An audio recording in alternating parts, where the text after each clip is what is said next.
Concordo, acho que já deu um tempo bom aí, né? Da galera chegar. Já temos um número bacana, acho que dá para começar já o rolê. Legal. Bom, olha ela aí, brigadeira. Bom, a gente tem a prática de iniciar os nossos espaços, ou pelo menos estamos criando esse lugar de ter um momento de acolhimento antes das atividades mais que vão trabalhar mais o pensamento, né? Então, para a gente se reconectar com o nosso corpo e com as nossas companheiras e a gente entrar todo mundo na mesma frequência, na mesma vibe, para fazer essa roda de conversa ser muito gostosa e produtiva. Quem puder deixar as câmeras ligadas, como a companheira Nádia falou, seria massa para a gente se ver, se reconhecer. Muito do que eu vou trazer aqui eu aprendi com a minha companheira Priscila, que está aqui, com várias outras manas, Leila também, e a gente está, né, organizando um GT só para pensar a formação e o cuidado, e a importância da gente estar conectada com os nossos corpos também, né? Então, nesse momento, meu coração está batendo muito forte, estou muito feliz com essa atividade, com tantas manas. A gente ficou super insegura no momento de, ai, vai, vamos, propõe, quem que vai falar, quem que não vai falar. Meu Deus, e aconteceu. Bem-vindas, manas que estão chegando, Juliana, de São Paulo, Tânia. A gente vai fazer um momento de acolhimento agora. Eu vou projetar uma tela.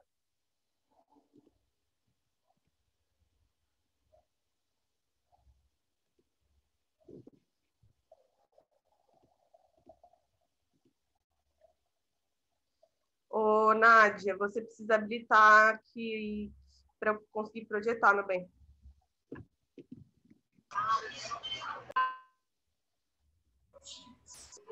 Né, Mara?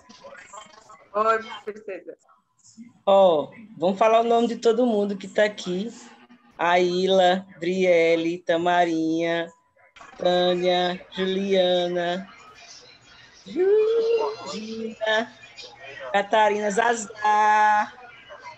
Tem um boizinho aqui, ó, Henrique, Gabriel, Altamira, Elaine, Daniela, Rafaela, Natalia, Amanda, Nádia, Isabelle, Alice, a Tauana, Malu, a Renfa Brasil está aqui também, Alice, Isabelle, falou, falei Milena. Isso, se eu não falei alguém, fale aí, viu? Todas muito bem-vindas. Bem-vindas, maravilhosas.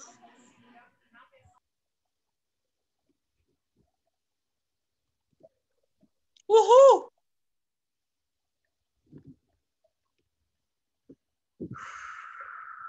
Então, vamos começar com uma respiração. Quem quiser pode fechar os olhos. Quem não quiser, tudo bem também. Sentar nos ossinhos da bunda, uma posição confortável.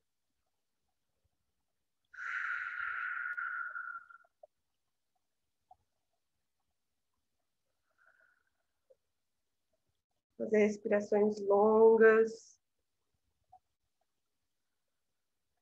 Soltar as tensões. Sentir a respiração na barriga.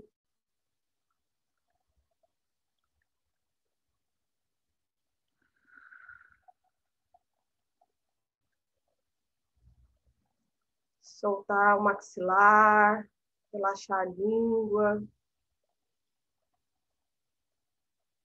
E sentindo o nosso corpo e o contato que ele faz, o peso que ele faz na cadeira, onde você estiver sentada.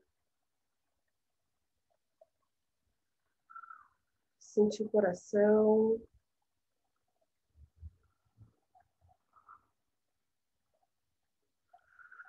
Como ele pulsa forte, espalhando energia para o corpo todo.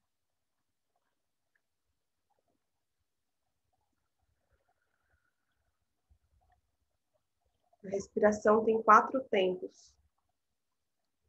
A inspiração, uma pausa. A expiração, uma pausa.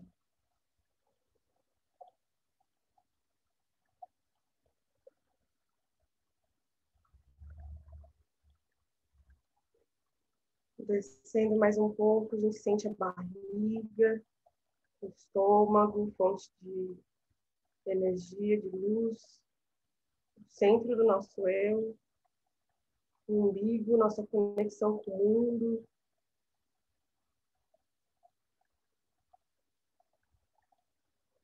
Nosso ventre.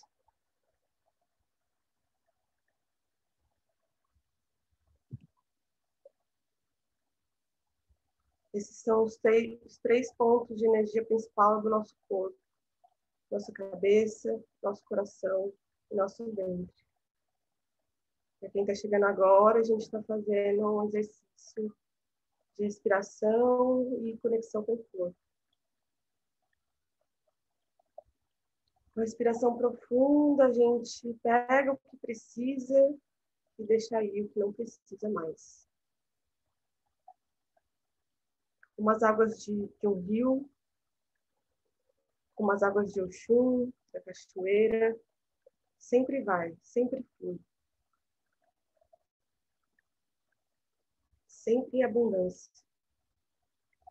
Seja riacho, seja tormenta.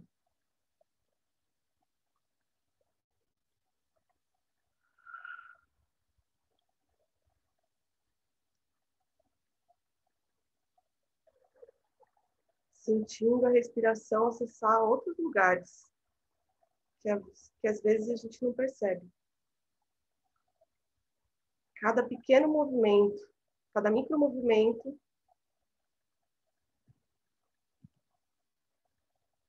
são novos lugares que a gente percebe, que trazem consigo sua memória, sua história, suas dores, seus amores. No ventre a gente cria vida. No ventre a gente tem a criatividade, a sensualidade, a vida que move. Respirações profundas. Cada parte do nosso corpo é importante. E tem seu porquê, sua função. Perto dos ventres a gente tem a nossa perna também, que nos sustenta, nossos pés. Sente a planta dos pés.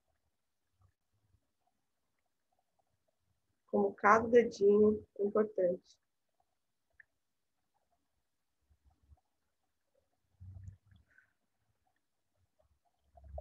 Vamos voltando, mexendo aos pouquinhos. Quem quiser mexer a cabeça, espreguiçar.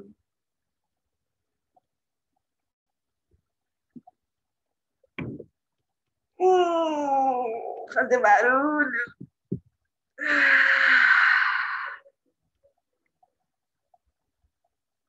Muito obrigada quem participou. E agora a gente vai falar um pouquinho da Renfa. E a Zazá não, a Gina, nossa integrante de São Paulo, from América Latina, peruana, nossa amiga ótima, vai começar a falar um pouquinho sobre os princípios e as frentes que a Renfa trabalha. Posso só falar uma coisinha aqui? Boa noite, gente. Obrigada, Nê, por ter facilitado esse momento para a gente. A gente tinha falado antes de a gente fazer aquela dinâmica, lembra, do antiproibicionismo? Antes da Gina começar? Vocês acham que faz sentido? Super, amiga. Beleza. Bom, gente, boa noite, sou Juliana de São Paulo, sou da Renfa também. Prazer estar aqui com vocês. A gente pensou para dar uma situada, entender também um pouco, né, de onde cada pessoa que vem e como que é e tal, de vocês colocarem no chat quem quiser, quem se sentir à vontade para isso, né? A ideia é a gente fazer sempre aqui um clima confortável em que nossa participação para qualquer coisa que seja voluntária, de vocês escreverem em poucas palavras o que é antiproibicionismo, para a gente entender um pouco como que vocês acham A ideia é a disso, gente para a gente fazer introduzir o assunto. Arrasou, amiga. A ideia é a gente fazer uma nuvem de palavras. E aí, se puder ser uma palavra, seria massa para a gente ver essa pluralidade que surge, como que isso rola. Arrasou, amiga. Obrigada por ter lembrado.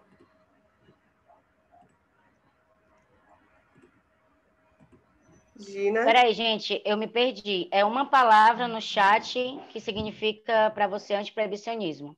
Isso. É uma palavra, uma frase, não sei, que surgir da nossa criatividade.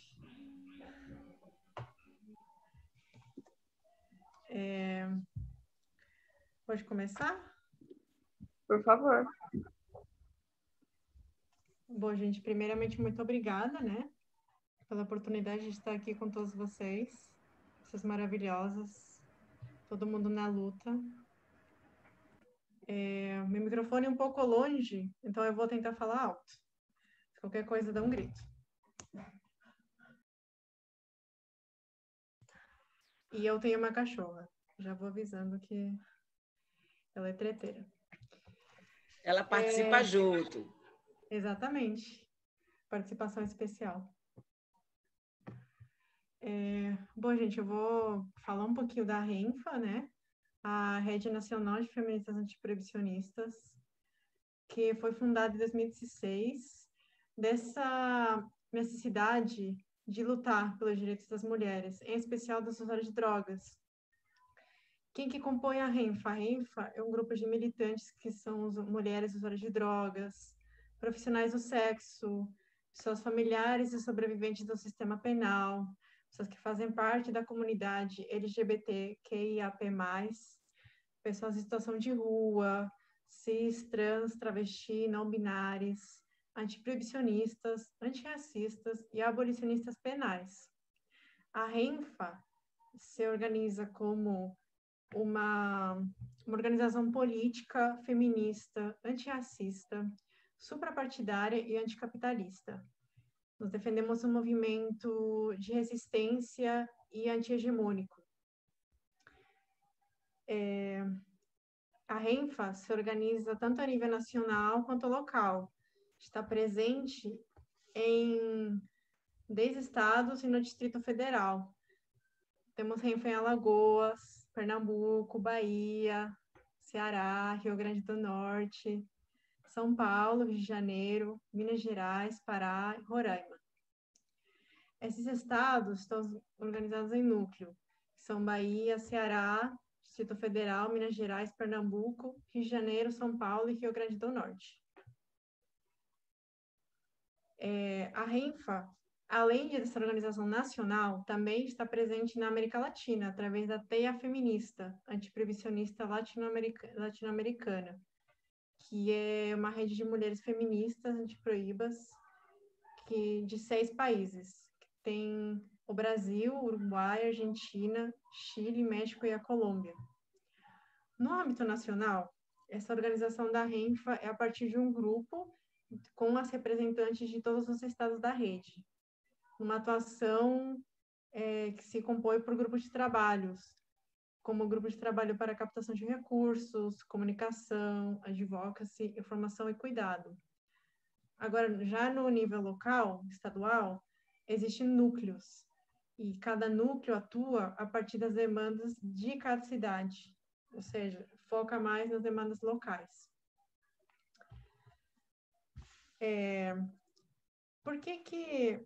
Qual que é o pensamento da Renfa, né, a respeito dos usuários de drogas? Porque a gente vê enxerga que um usuário de drogas não é apenas aquilo que nós podemos observar a olho nu. Um usuário de drogas surge de uma base. Existe um contexto político, econômico, social, cultural, até geográfico, no qual essa pessoa vai se moldando. Até porque existem várias cenas de uso que variam de contexto para outro, dependendo de vários fatores, como, por exemplo, o extrato socioeconômico, né? Numa parte da cidade, o uso de uma determinada substância não vai ser igual a outra parte da cidade. Isso depende de vários fatores. E esses usuários de drogas dão de cara com esse sistema no qual a gente vive, com um sistema moralizante e punitivista, e que segue uma lógica de guerra às drogas. Então, existem usuários que podem chegar a fazer um uso abusivo das drogas, e é nesse contexto de você enxergar o usuário de drogas como aquela pessoa que faz uso abusivo de substâncias que surgem políticas públicas para esses usuários. Políticas públicas, na maioria das vezes, que não são bem planejadas ou não têm um financiamento apropriado para dar acompanhamento para essas pessoas.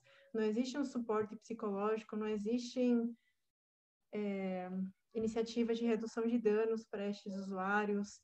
Então, existe todo um sistema político, econômico, social, no qual se constrói esse conceito do que é um usuário de drogas. E a Renfa enxerga que para você poder lutar com o usuário de drogas, para você empoderar essas mulheres, tem que existir um apoio, uma compreensão e uma construção conjunta de iniciativas, de propostas, para você poder empoderar, de fato, esses grupos, esses indivíduos, esses coletivos, para a gente poder garantir esses nossos direitos humanos básicos. Entendendo assim, a Renfa atua em territórios e em parceria com movimentos sociais para essa consolidação de direitos sociais e em vias da abolição dos modelos de controle dos corpos, território e espírito. Então, temos a Agenda Nacional pelo Desencarceramento, a Marcha da Maconha, a Plataforma Brasileira de Políticas de Drogas, a Frente Nacional contra a Criminalização das Mulheres e pela legalização do aborto, Observatório Feminista do Nordeste, o 8M. E também existem alguns objetivos que são norteadores das atuações da Renfa e que, em base, defendem a incentivar a solidariedade com as vítimas das violações de direitos produzido por essa guerra às drogas, defendem a auto-organização das mulheres, das usuárias de drogas, para se entender como sujeito político da luta, defende estratégias de redução de danos, a luta antirracista, por uma articulação feminista abolicionista penal, pela liberdade afetiva sexual e de identidade e expressão de gênero, o direito à autodeterminação reprodutiva para pessoas com útero e direito ao aborto legal, defende o direito da escolha das mulheres sobre os próprios corpos, se compromete em alterar essa cultura política cis, heteropatriarcal, classista e racista, luta pelo fim da violência contra as mulheres, luta antimanicomial, contra a intolerância religiosa, tortura e violações de direitos, e defende os direitos fundamentais de liberdade, saúde, educação, moradia, cultura e lazer. Essa foi meio que uma introduzida de alguns aspectos básicos da Renfa, e agora com a Nê. Arrasou, princesa. Agora, Driele, da Renfa Bahia. Toda. Salve, companheiros, salve, salve. Feliz demais de estar aqui com vocês. Nossa, feliz demais, demais.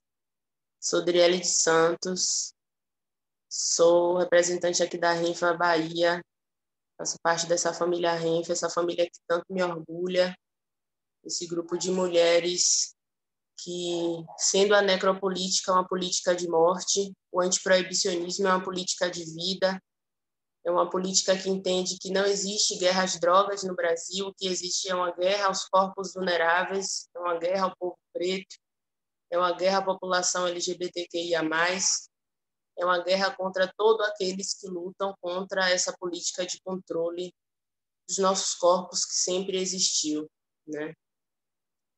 A Renfa, como a companheira Gina bem colocou, ela nasce no intuito de entender que a política de drogas ela não fala no feminino e que quando fala no feminino ela não abrange a totalidade do que é ser mulher, né? Ela não entende a totalidade dos quereres das mulheres. Nós estamos nesse contexto pandêmico, né? Nesse contexto de pandemia. Muitas das mulheres pretas que vivem na periferia fazem os corre dos trabalhos informais e são diretamente afetadas por essa pandemia, desse cenário completamente difícil. Estamos num desgoverno fascista, um desgoverno que autoriza todo e qualquer tipo de discurso medicalizante.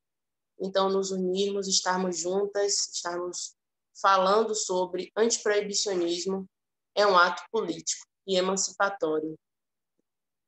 Um dos fatores cruciais para o desenvolvimento do trabalho, para o desenvolvimento das ações da Rede Nacional de Feministas Antiproibicionista, como a companheira Gina colocou, é a redução de danos.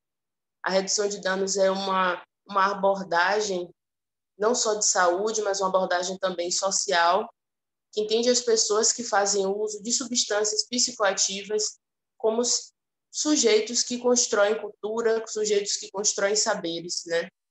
E a redução de danos ela chega para problematizar, por exemplo, o termo abusivo, né? O termo de que as pessoas fazem uso abusivo de substâncias psicoativas.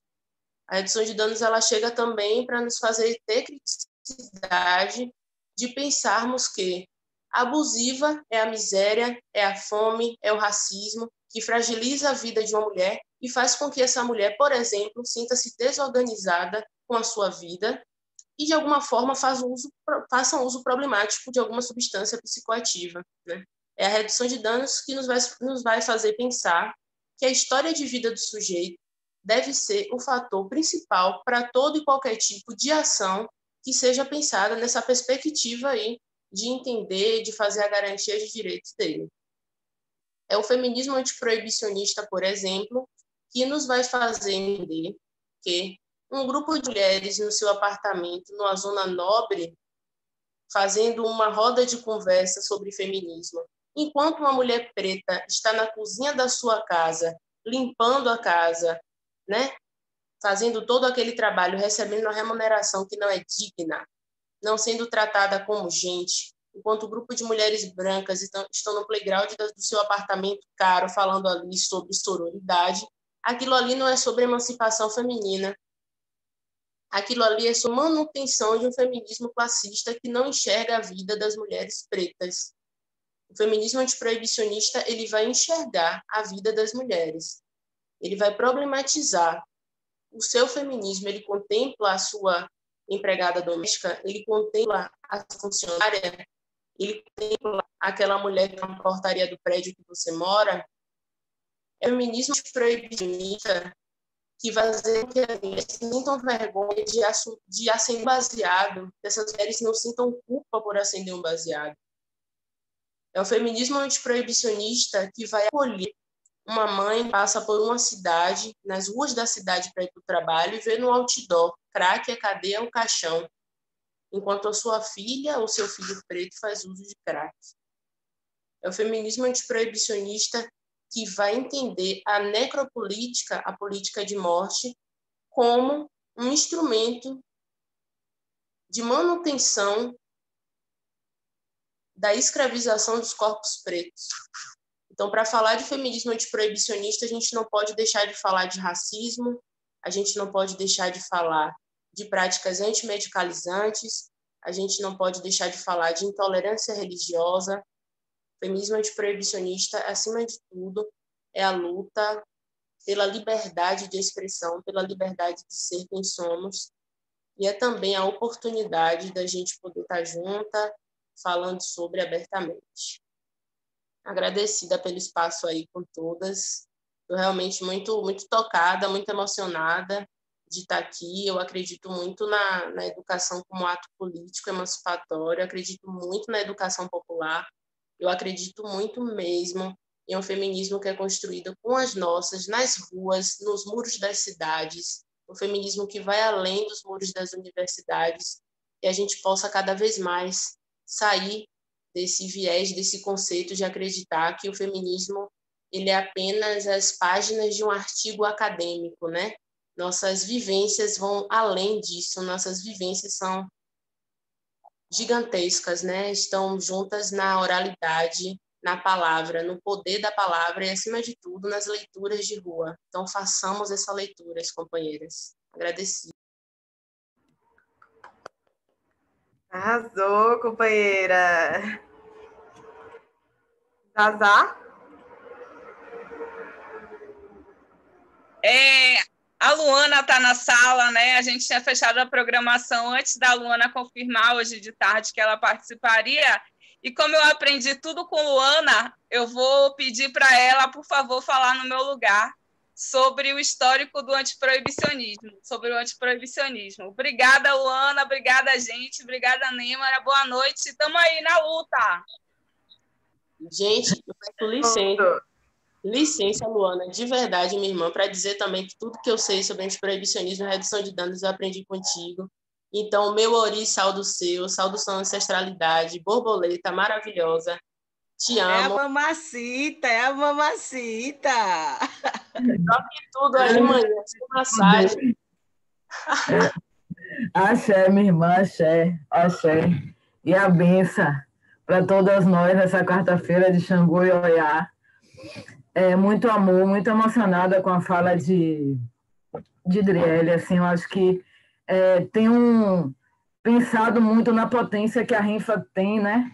De ser esse emaranhado de histórias de vida, né? De trajetórias, de diversidade, que está junto aí nessa tarefa árdua, que é derrotar esse pacto gigantesco internacional, que está aí com o jurídico, com tudo, com a branquitude, e a gente segue aí seguramente obedecendo aí a tarefas ancestrais e colocando nosso ori na frente para cumprir essa tarefa que é tão difícil, né? Que é construir uma luta que tem a nossa cara, que tem a nossa história, né?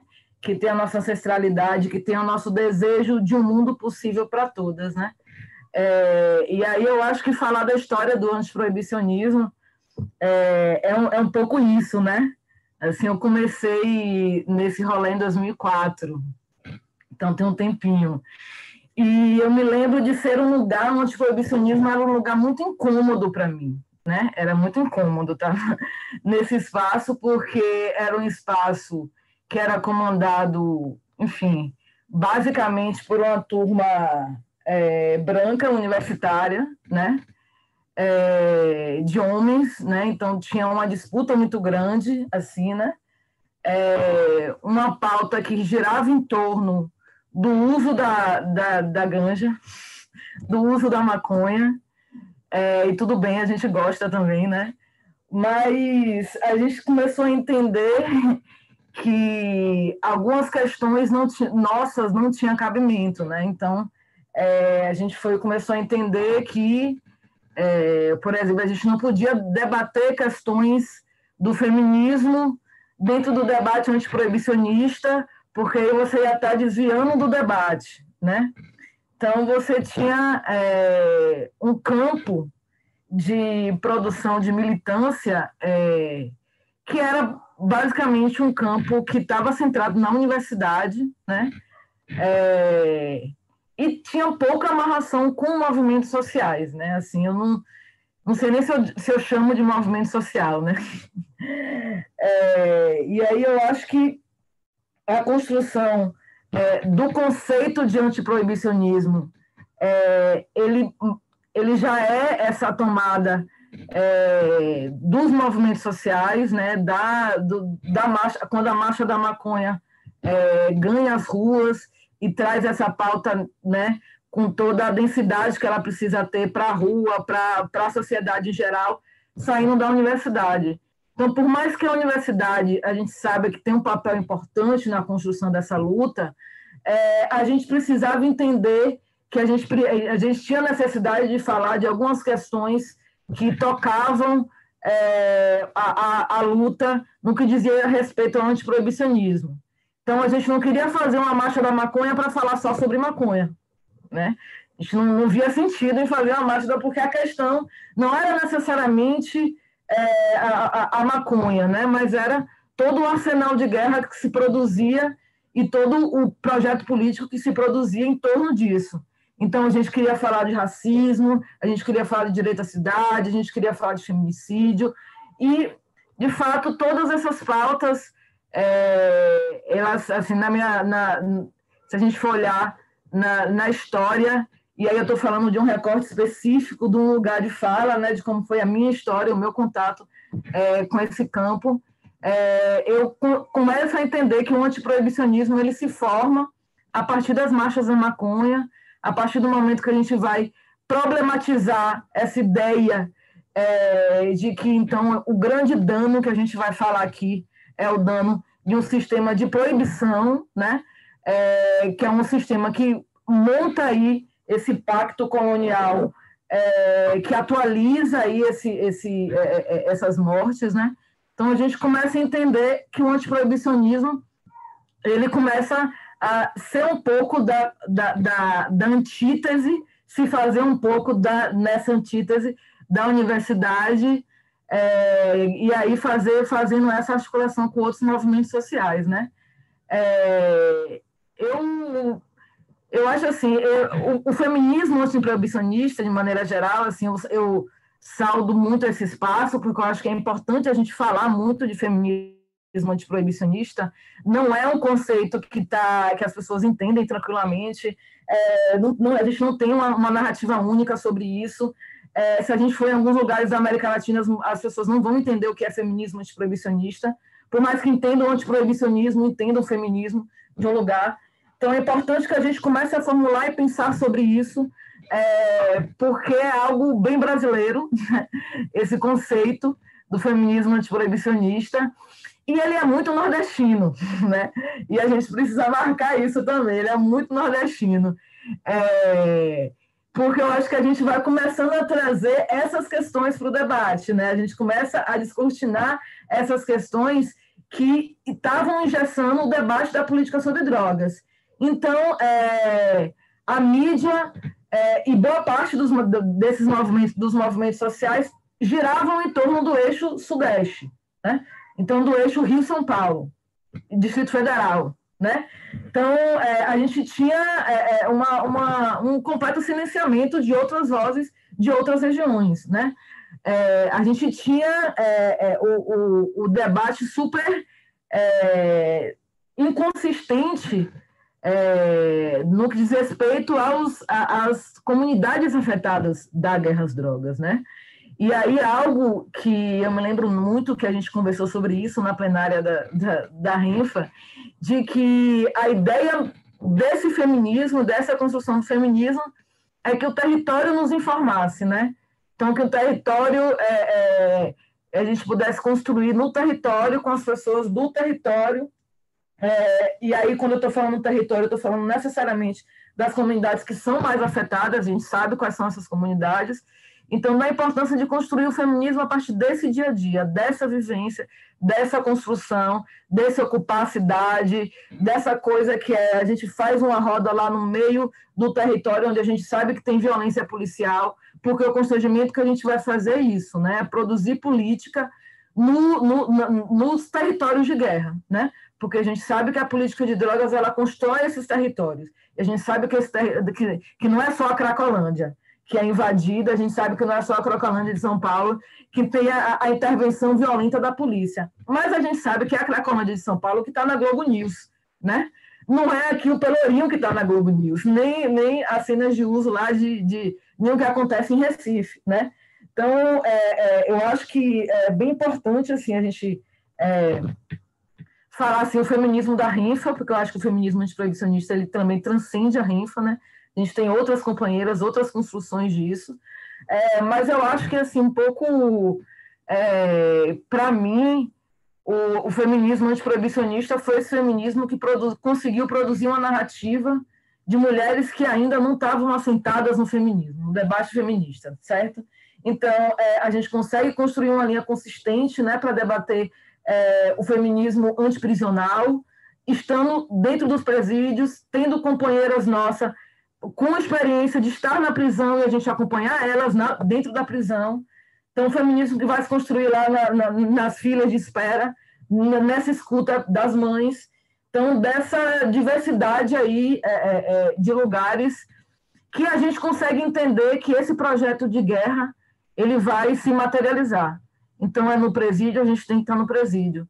Nos territórios que a gente consegue identificar que tem maior violência contra mulheres em situação de rua, essas mulheres precisam entender o que é feminismo antiproibicionista, né? Se a gente está entendendo que a gente tem territórios LGBTQI+, que também são interseccionados pelas mesmas questões da guerra às drogas, a gente tem que construir espaços de luta que consigam contemplar as demandas desse território. Aí eu acho que é um pouco isso, assim, eu acho que a gente tem se construído muito a partir dessas experiências, de um fazer nesses territórios. Somos a única rede também latino-americana de mulheres, né, que se afirmam enquanto usuárias de drogas, né, e afirma que esse uso não é um problema para nós. O grande problema para nós é os danos produzidos pela necropolítica, são os danos produzidos pela guerra às drogas, o feminicídio da guerra às drogas que não está sendo contabilizado nesse momento, não está sendo registrado, não está sendo noticiado. A gente tem territórios de guerras informais, hoje que acontece, a gente tem as milícias, a gente tem o Rio de Janeiro, a gente tem a milícia no poder, né? Agora, no caso, no governo. Então, a gente tem esse momento político agora, né, do fortalecimento desse estado de guerra mesmo, de um governo que assume esse discurso, tanto com relação à política de drogas, quanto com relação à política de cuidado, à guerra às drogas. E é isso, eu acho que está muito no nosso escopo produzir essas respostas, que vai ser a partir da construção da política pública, da ocupação dos espaços de participação, de dizer como que se constrói o nosso feminismo, de colocar o desencarceramento na frente da luta feminista, né? Eu acho que a gente tem contribuído muito para esse campo, né? Para o campo feminista, de maneira geral, né? Quando a gente traz esse conjunto de pautas e a complexidade dessas pautas, né? Quando a gente traz de maneira pioneira, né? Assim, do debate da redução de danos,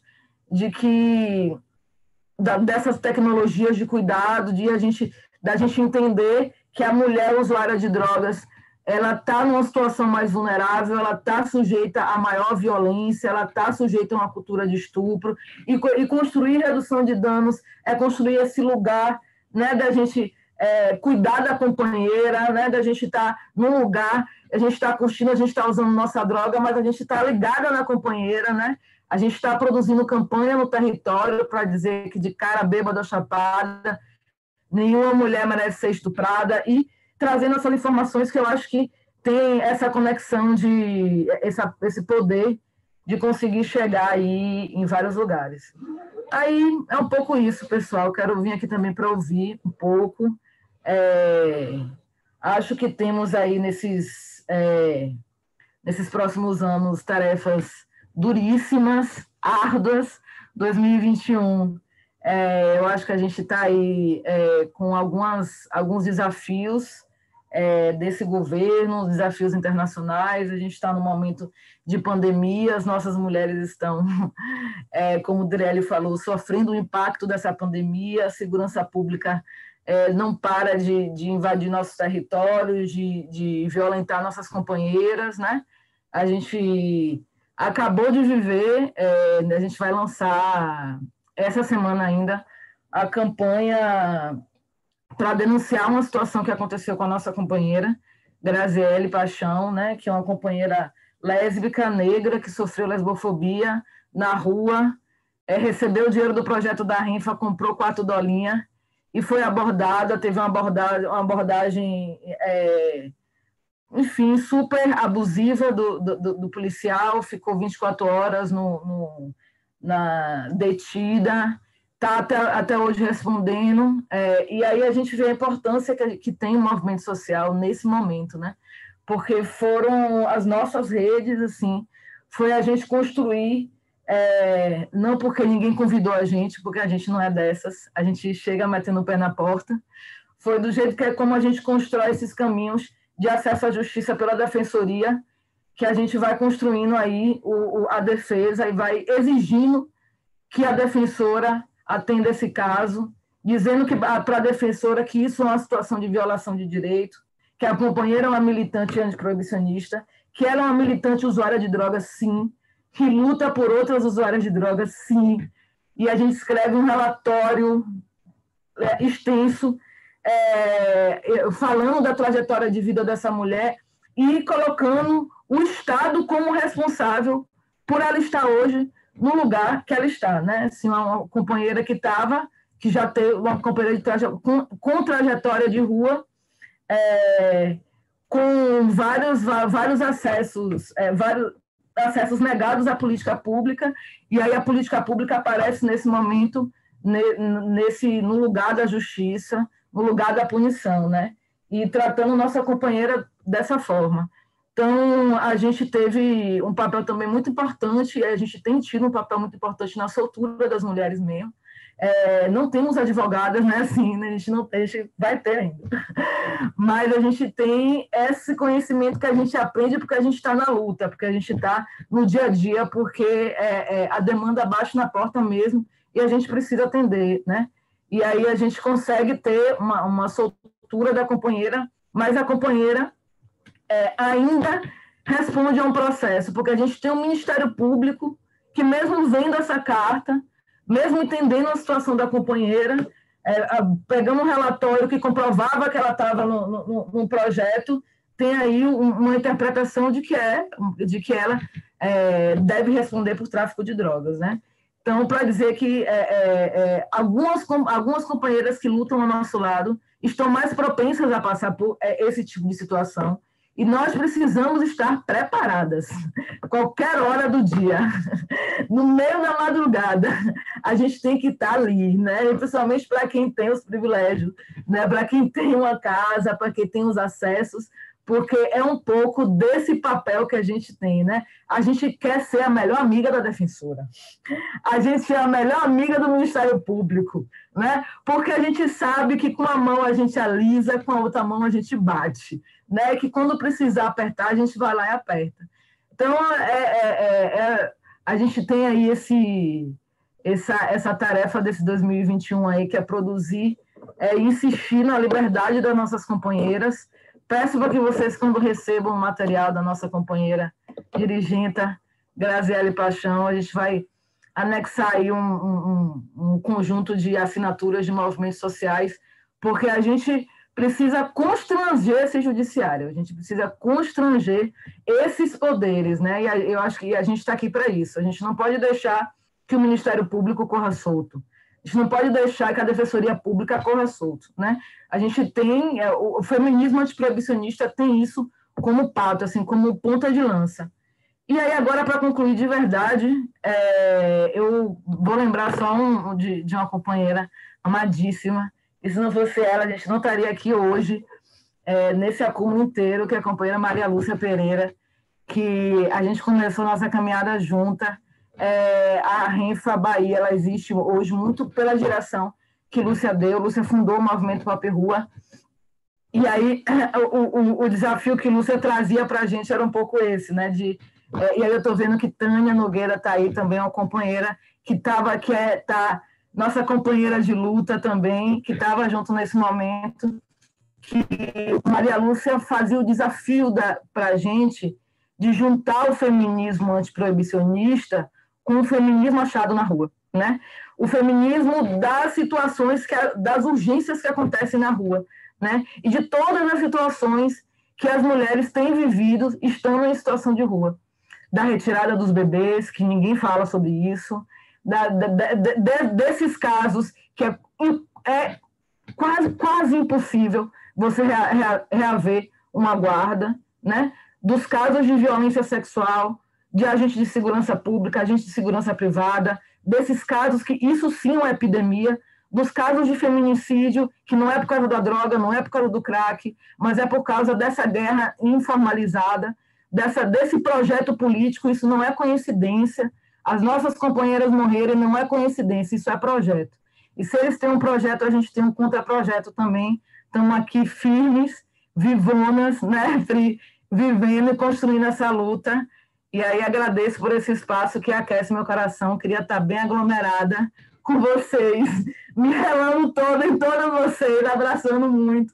Mas vai rolar já já. Beijo, beijo. Zazá, aprendi muita coisa com você também, viu? Você fale também. Arrasou, Luana, sempre. Ai, fica até que respirar fundo, né? Porque é muito afeto, muita emoção e muitos encontros. Queria saudar também as companheiras Dani Vassalo e Leilane, que no último Fórum Social estava numa roda, a gente falando também sobre antiproibicionismo e ela bolando um beck enorme, maravilhosa, e comemorando que pela primeira vez um espaço sobre antiproibicionismo tinha a maioria de mulheres e mulheres da Renfa.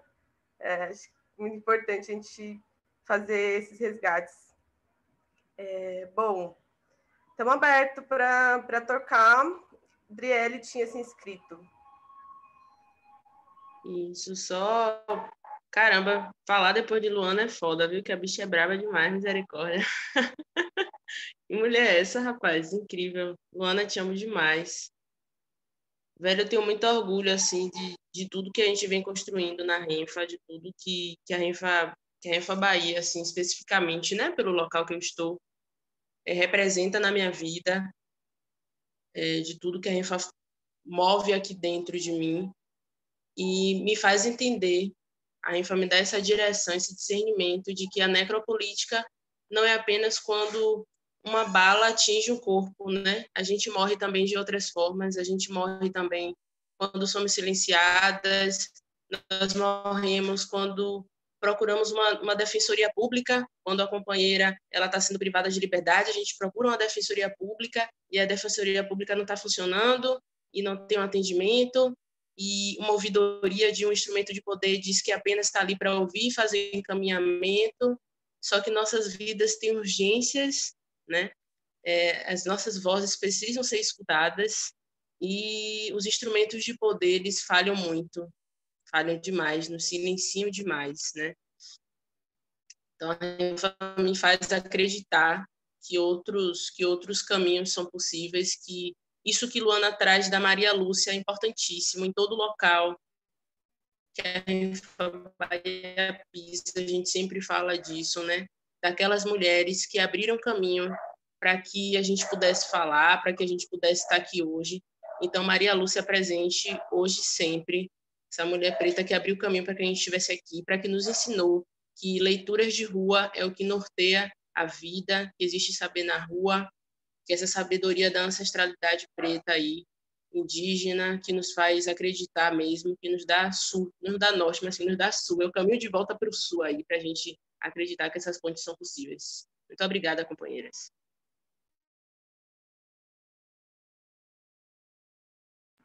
Arrasou. Zazá? Tem uma pessoa inscrita antes de mim, né? Altamira, gente. Altamira, pelo amor de Deus. Desculpa. Altamira, que eu quero ouvir, uma maravilhosa. Bem-vinda, companheira. Luana, eu amo te ouvir, né? Você sabe que é um amor enorme. Sou muito suspeita. O que eu queria falar com relação à Renfa é que a Renfa, eu sou Altamira Simões, né? Sou psicóloga, antiproibicionista, feminista, antirracista. Sou conselheira nacional de saúde, no assento da saúde da população negra. E a Renfa é uma velha conhecida lá do conselho, porque eu estou sempre falando, né? Porque a Renfa, ela abre essa perspectiva de militância, de ativismo, de cuidados para além das mulheres que fazem parte do grupo. Então, para mim, a Renfa, os princípios da Renfa é um princípio de como se deve se dar o ativismo em qualquer espaço que a gente esteja. Então, quando a gente tem dentro da Renfa mulheres que estão em situação de rua, né? Mulheres negras que têm suas casas violadas, seu espaço violado, né, pela a mão armada do Estado, ou que não têm casas, ou que sofre as piores mazelas, né, da pandemia e que não tem possibilidade de abrigamento, não tem possibilidade de cumprir o protocolo, né, de prevenção, que é o distanciamento, é o ficar em casa, porque nem casa tem, mas que buscam estratégias, mesmo no risco, de sobreviver, mas também de continuar na luta. Essas mulheres representam todas as mulheres pretas, todas nós, mulheres pretas, todas as pessoas antirracistas, né? Algumas não brancas, não saíram da rua durante esse ano. Seja porque precisavam trabalhar, seja porque estava em campanha de segurança alimentar. Então, ser antiproibicionista, ser Renfa, está para além de pensar só na liberação das drogas ilícitas, né? Ser antiproibicionista, ser Renfa, é garantir todas as outras formas de existência e de subsistência, como segurança alimentar, como uma fralda descartável, uma roupa para cobrir nossas crianças, um brinquedo para alegrar nossas crianças, né? Fazer o corre para ir saltar a companheira sem perguntar se ela tinha culpa ou não, a gente queria ela solta. Então, é dividir a nossa pobreza, tirar o dinheiro que é do pão do transporte para assegurar que o advogado vá. É a gente não dormir, né? É ter usuárias da saúde mental na luta antiproibicionista, na defesa da vida. Então, a Renfa, ele é um princípio, é um modelo de como se deve dar o ativismo, que não pode, as lutas não podem ser fragmentadas. A luta é integral, nós somos um corpo sistêmico, tudo faz parte da nossa existência. Então, eu disse que esse ano eu seria a Renfa, assim, 100%, porque enquanto mulher preta, sapatona, de candomblé, né, ativista dentro de um campo que é majoritariamente de pessoas brancas, racistas, que é a saúde, que estão lá fazendo a pauta dos nossos corpos. Aliás, não fazendo, né? Não fazendo. Não pense que esses movimentos todos de vacina para todos nos incluem, não. Muito pelo contrário. Pouquíssimos pensam e defendem que a população preta era que deveria ser o grupo prioritário na vacinação, juntamente com outros profissionais, mas nós teríamos que estar também na primeira fase. Então, o Renfa é um espaço que dá o norte, que nos orienta como se deve ser um ativismo. Então, a gente não pode estar na rua só marchando pela liberação da maconha.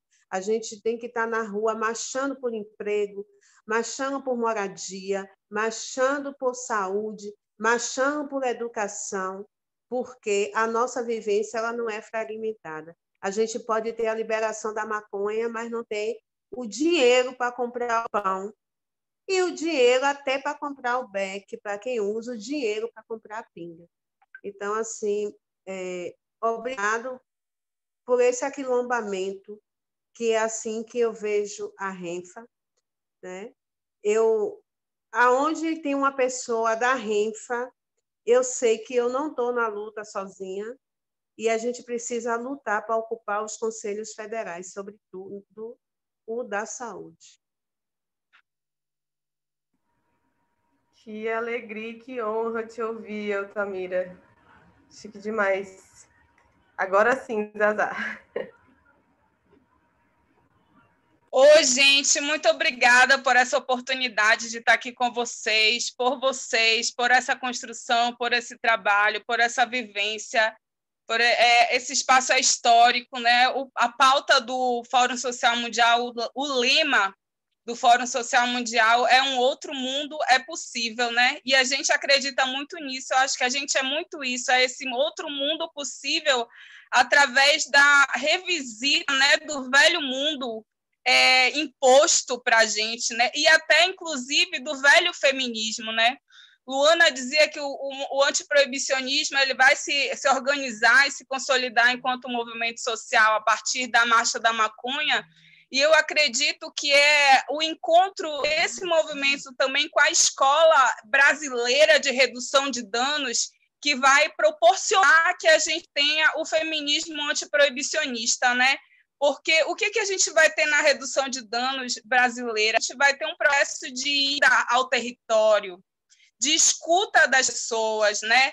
Não apenas da distribuição de insumos, de preservativos, de seringa, quando surge a redução de danos, mas da informação, e esse contato passa a se tornar uma reflexão viva, né? Uma reflexão não apenas acadêmica, não apenas para a produção de um conhecimento ou para atender as demandas de relatórios, mas se torna uma demanda por uma ação política, por uma intervenção e uma reflexão profunda. Então, a evolução do debate da Marcha da Maconha, ela vai nos levar à questão do encarceramento em massa, a questão da exploração da pobreza, né? A questão do extermínio da juventude negra, o extermínio em massa dentro das comunidades pretas, pobres, periféricas, e nos conduzir a esse conceito de necropolítica que vai estar mais presente nos nossos discursos, na nossa construção,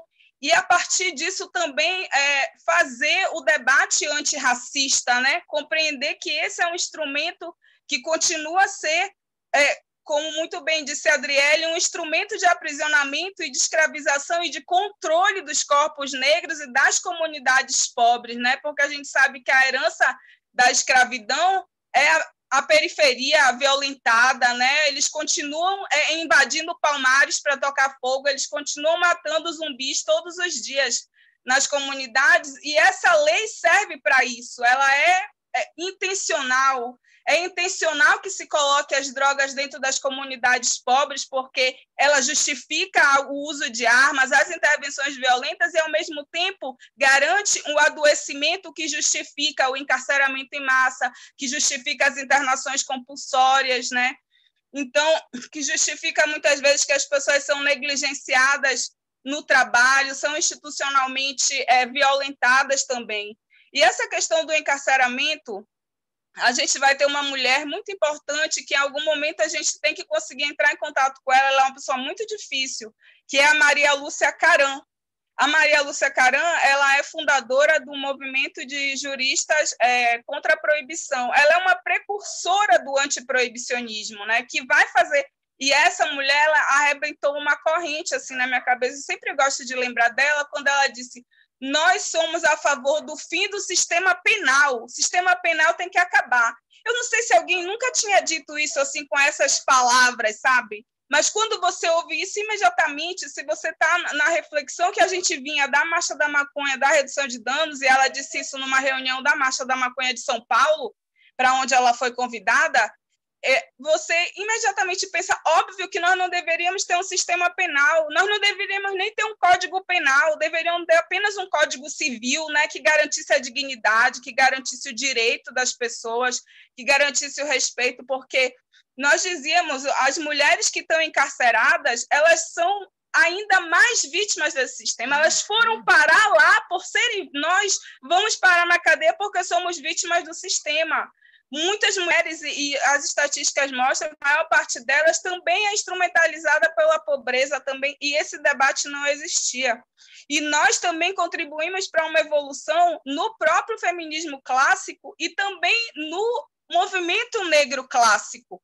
Quando a gente vai ver a evolução no debate, a gente vai ver que esses debates sobre o encarceramento em massa, sobre as necropolíticas associadas ao debate de drogas, eles não estavam presentes no fundamento nem do movimento negro e nem do movimento antiproibicionista. Não se falava em cultura do estupro a partir do debate sobre drogas, né? De quantas mulheres foram violentadas porque estavam bêbadas, porque foram induzidas a tomar substâncias, né? O Boa Noite Cinderela, isso também nunca foi uma pauta. Então, a gente vai ter um feminismo clássico que não fala sobre as pautas LGBTI, que fala do corpo muito por uma perspectiva heteronormativa do aborto, né? E da violência doméstica, muito homem e mulher, uma coisa muito heteronormatizada, e nós vamos trazer outros debates para a pauta. Então, esse outro mundo possível e esse feminismo antiproibicionista nos permite também evoluir o próprio feminismo de modo integral, né, a partir das pautas que nós trazemos. E é isso, dizer que cada uma de vocês e cada uma de nós e todas nós somos parte desse processo, dessa evolução, dessa libertação do pensamento, né? Proibir não é legislar, o que nós queremos é que os problemas sejam resolvidos em toda a sua profundidade, que haja não uma punição das pessoas que erram num sistema deficiente, mas o reconhecimento de que o sistema tem deficiências que induzem as pessoas ao erro e condenam as pessoas à punição e não busca nenhuma solução profunda para as leis e para os problemas sociais que levam as pessoas a isso, e também, quando identifica, não soluciona. E isso é o que nos move também. E é só por isso, por enquanto, é isso que eu vou dizer. Obrigada, gente, parabéns, e a luta continua. E fora Bolsonaro! Obrigada pela contribuição, Zazá. Tamara.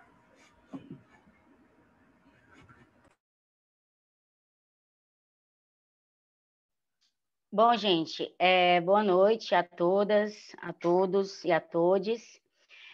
Queria trazer um pouco dessa contribuição também, né, a respeito dessa construção do feminismo antiproibicionista. Vou muito na linha de Luana, que nasce no Brasil, mas nasce muito no Nordeste também, né? Acho importante dizer que nós, mulheres, a gente esteve nessa construção da Marcha da Maconha muito antes da gente entender que tinha a possibilidade da gente fazer um feminismo antiproibicionista. E aí, é porque tem alguém fazendo a bolotada, eu preciso aproveitar o momento.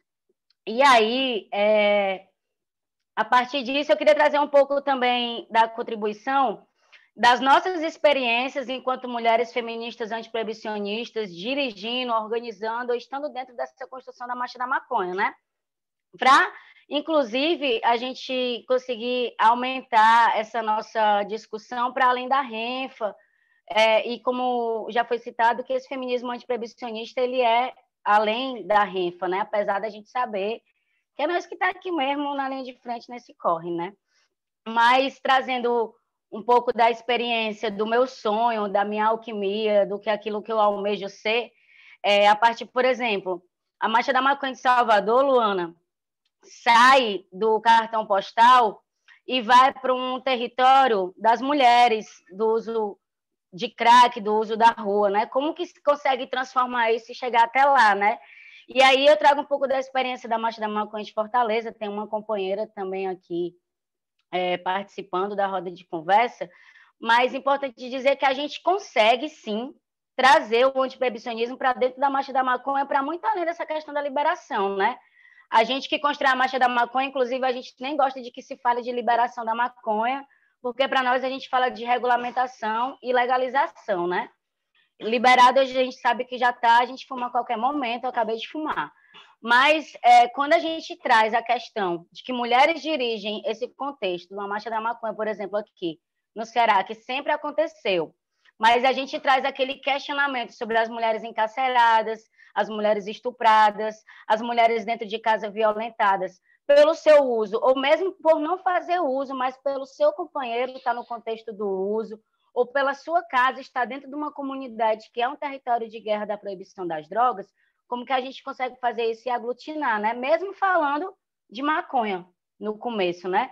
Porque a gente também entender que a gente tem que passar do debate de que é maconha medicinal, recreativa, industrial. Eu acho que isso já não cabe mais para a gente. Eu acho que o uso da maconha é terapêutico. Seja você tendo um diagnóstico do médico, ou seja você entendendo por si mesmo, pelo seu autocuidado, que esse uso da maconha é terapêutico, né? E aí trazer a importância da gente conseguir também trazer a ideia de que nem sempre a gente vai estar no CAPS, nem sempre a gente vai estar fazendo a redução de danos do jeito que a galera da saúde faz, né? Ou do jeito que muitas das vezes a gente chega nos fóruns de redução de danos nos locais, né? E tem as pessoas ligadas à área da saúde, mas que a gente pode fazer essa redução de danos que aproxima das pessoas. Aí é isso que eu acho que é uma grande contribuição do feminismo antiproibicionista, né? Aqui na Marcha da Maconha de Fortaleza existiu um distanciamento. O usuário que faz a Marcha da Maconha, que fuma ali 10 baseado no meio da beira-mar, porque isso é muito foda, pô. A gente tá ali no cartão postal da cidade, conseguindo utilizar aquele espaço, porque a gente fuma na favela, mas fumar de frente para os hotéis 5 estrelas é outra coisa, né? E aí a gente aproxima essa redução de danos, porque durante muito tempo ficou aquela ideia de que a redução de danos é feita por branco, né? A gente vai ver na mídia, por exemplo, né? Fábio Assunção passa por um problema, né, de uso problemático com as drogas, e o que acontece com ele é ele ser tratado, e hoje todo mundo pedindo na internet que quem compartilhou o meme do Fábio Assunção drogado, compartilha agora o meme dele bem, que é para falar da superação. Mas quando fala do pobre usuário, é isso, né? Como o Adriele falou lá no começo, só tem o caixão ou a cadeia. E eu acho que a RENF ela faz essa aproximação, a gente chega próximo de quem está fazendo, de quem a gente pode reduzir os danos, porque a gente mesmo precisa reduzir os nossos danos. E aí eu queria trazer essa questão de que a gente não pode nunca cair na ideia de afastar a ideia de que a Marcha da Maconha não é antiproibicionista, não é feminista, porque ela nasceu mesmo, ela nasceu dentro da universidade, ela nasceu dentro do apartamento lá do Branco, mas a gente tem que tomar aquilo que é nosso, né? E se a maconha é um uso ancestral dentro da nossa vida e a política de drogas, para muitas de nós que constroem a RENF como eu, a minha primeira militância foi na Marcha da Maconha. Então, para deixar nítido que a gente fala de legalização, de regulamentação, e de que Marcha da Maconha é luta pela política de drogas, pela legalização de todas as drogas. E um beijo para vocês. Arrasou, Tamarinha. Priscila. A outra mamacita tá na casa, né? Cadê ela? Olha ela ali, ó, pesadinha. Todas elas reunidas. Ai, chama ela para falar, maravilhosa, nossa líder. Melhores, na verdade. Eu só ouvi as melhores, nada mais. Pouco mais cara. Tem que pedir benção para ela, gente. Benção, mãe. Benção, minha mãe. Fala pra gente. Fala como é que você faz tudo isso. Não, eu não quero ser mãe de ninguém. Eu sou rodante por causa disso. Olha ela. Oi, Leo. Oi. Ai, que massa. É isso, gente. Que feliz esse espaço aqui. E que bom ver tanta gente na Renfa, querendo chegar, já estando, já fazendo, já tendo outras pessoas. Eu gosto muito quando a Ana coloca de uma tarefa ancestral aí, porque só isso, né, para explicar essa enorme conexão e sentido e que foi sendo construído nos últimos tempos.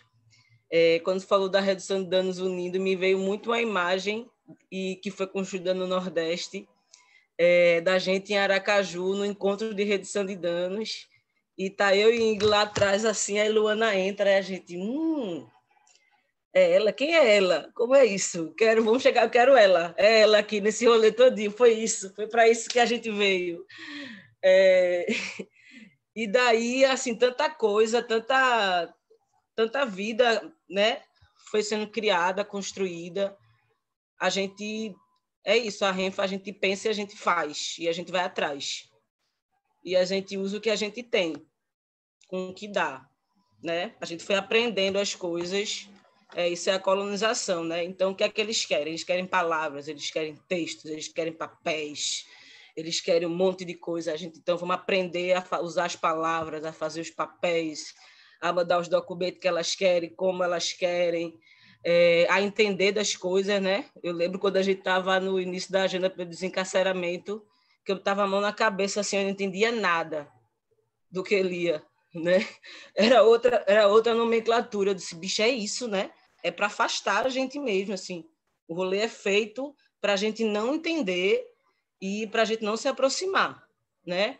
Então, como é que a gente faz? Irmãs, bora lá, né? Então, e aí, isso dando um dos exemplos, mas é a gente aprendendo entre a gente e a gente entender que a gente tem muito. Cada um aqui que chega vem com sua história, vem com seu lugar e vem com sua forma de entender o mundo, de ler a vida, e a gente se encontra entendendo que tudo que está dado aí não está dando certo para a gente.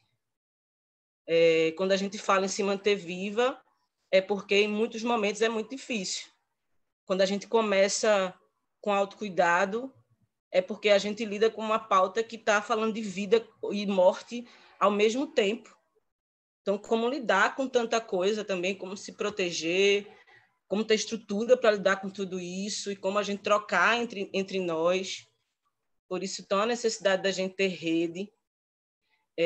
Não é à toa que hoje, não sei se tem alguém aqui do Norte, mas a gente está fortalecendo muito essa necessidade de ter mais gente da Renfa do Norte, porque é isso, né? Não é à toa que quando tem a pandemia, a região que se afeta e que falta ar, literalmente, é o norte do Brasil. E a gente tem que ter muita consciência de que isso vai chegar, como já está chegando em outros estados, como já está na Europa. Então, assim, a gente tem um mundo que está em catástrofe, né, há muito tempo, só que ela vem se ampliando e ganhando novas formatações de um nível muito absurdo. Quando a gente fala que a Renfa é anticapitalista, é porque a gente precisa ter uma leitura anticapitalista da vida, desse formato, e não que a gente não use o dinheiro, porque a gente precisa do dinheiro para fazer as coisas, não tem como a gente trabalhar e criar ação, criar intervenção, sem dar suporte para as pessoas que não estão fazendo, sem pagar, como o Luana bem lembrou, advogado, enfim, tudo que a gente precisa. Mas precisamos ter uma leitura de que, no formato atual que está, a necropolítica ela vai também se atualizando e ganhando novas formatações. Temos um desafio muito grande para esse ano que a gente lançou e joga aqui também. Como é que a gente pensa ser antipunitivista na era do encarceramento em massa? Como é que a gente cria essas ações em meio ao feminicídio, à transfobia, à LGBTfobia? Tem muitas dores envolvidas e a sociedade às vezes clama por ação punitivista. Isso é um grande desafio para a gente, porque a lógica punitivista também está para a gente, né? E a gente sabe que ela não serve, mas também, ao mesmo tempo, é isso, né? São muitas afetações e caminhos. Então, as irmãs que estão chegando aqui, que se cheguem, que, enfim, tem grupos, tem núcleos, temos muito o que fazer, muito o que debater, muito o que se envolver, mas queria ouvir também mais gente. E que massa. Obrigada e parabéns às meninas pela organização, pela mobilização, pela estiga. Rolou, estamos aqui. Obrigada, gente. Obrigada, Pri. Tânia. Lembra lá meu recado do certificado. Sim, olá, querida. Para aquela galera que quiser registrar sua presença aqui na nossa oficina, através de um certificado, por favor, preencher o formulário que está no chat. Muito obrigada. Tânia? Não, eu queria mais fazer uma pergunta até para o grupo, né? Porque saiu um novo decreto, né, do Bozo, colocando que a política de drogas, né, vai sair da saúde mental, né? Então, a questão das drogas vai sair da saúde mental, o que significa que não vão existir mais, não existiriam, se ele conseguir isso, dependendo da nossa força. Por exemplo, os CAPs, álcool e drogas, não seriam mais, né? Os CAPs 3, eles não seriam mais implantados. E as políticas de redução de danos também não passam a ser tratada como política pública, como é feito no Corra para o Abraço, por exemplo, e colocando que todo o atendimento à questão das drogas seriam feitas pelas comunidades terapêuticas. Então, as comunidades terapêuticas é que vão receber recursos do orçamento para começar a atuar como atuava os CAPs 3, né, os CAPs AD. E aí eu queria saber de vocês como é que vocês estão vendo essa questão. E isso vai mexer também com a política de redução de danos, né? Tipo Corra para o Abraço. As políticas públicas voltadas para essa questão, nós estamos correndo o risco de serem extintas, né? Já que deixam o campo da saúde mental. Aí eu queria saber como é que vocês estão vendo essa questão. Jogou duro. Alguém afim? É luta, minha irmã, é luta que a gente tem que fazer e muita. Na hora que você falou aí, nem me lembrei de falar isso, mas é assustador o número de casos de pessoas que estão sendo sequestradas pelas famílias e sendo levadas para instituições. E são pessoas adultas, geralmente pessoas não binárias, mulheres, que são levadas na justificativa do uso da droga e desaparecem, né? Assim, eu estou pelo CEPAD e as denúncias, as duas últimas denúncias são pessoas que desapareceram. Uma, a companheira foi em busca, tentando encontrar em algum formato, e aí quando ela conta do histórico dela com essa pessoa, era uma pessoa que fazia uso de droga e a família não gostava. E essa justificativa pode ter sido um dos elementos de internar a pessoa. E uma outra pessoa, e é isso também outro detalhe, as pessoas vão para outro estado, né? Então você não fica no seu território, eles lhe tiram do seu estado. Então fica muito mais difícil qualquer tipo de denúncia. A gente tem muita luta pela frente, companheira. Infelizmente, tudo aquilo que a gente conseguiu conquistar pelo SUS está super ameaçado há um bom tempo, né? Vem sendo sucateado, vem sendo diluído, mas ainda existe resistência, ainda existem algumas alternativas, mas precisamos de muito mais. Em diversos espaços, inclusive, agora, recentemente, teve a lei sancionada de que o familiar, o agente público, o médico, pode internar a pessoa com um aval simples da família, e só isso daí faz com que as pessoas possam ser levadas, independente da idade, né? As duas pessoas eram uma de 25 anos e uma de 39 anos. Uma levada pela família por ser não binária e a outra colocada como usuária de drogas. E aí, até se resolver, nesses dois casos, já se passaram pelo menos 3 meses de internação em uma instituição que você não sabe onde é. Afora as outras, né? Que estão acontecendo à nossa volta. Temos muito o que fazer. Eu acho que o SUS, a militância da saúde, ela existe, ela é forte, ela é disponível. A gente tem muito a construir, criar novas pontes, né? Pode ser que algumas tenham ruído, quebrado, né? Enfim, algumas é possível reformar, outras não. Então, criamos novas, abrimos espaços novos. Vamos enfrentar. Eu queria só aproveitar a perguntinha, só um pouquinho, para dialogar sobre isso também, que eu acho que é assim, ó, Tânia, eu acho que a gente tem que se alinhar muito, inclusive, no Fora Bolsonaro, porque, assim, o governo, a composição do governo Bolsonaro toda, a linha de frente foi esse debate da política sobre drogas, entende? Então, a gente sabia que isso ia acontecer. Ele fez isso e fez várias outras coisas. Hoje não existe o Conselho Nacional de Política sobre Drogas. Existe um comitê técnico. Não existe controle social mais nas políticas sobre drogas, né?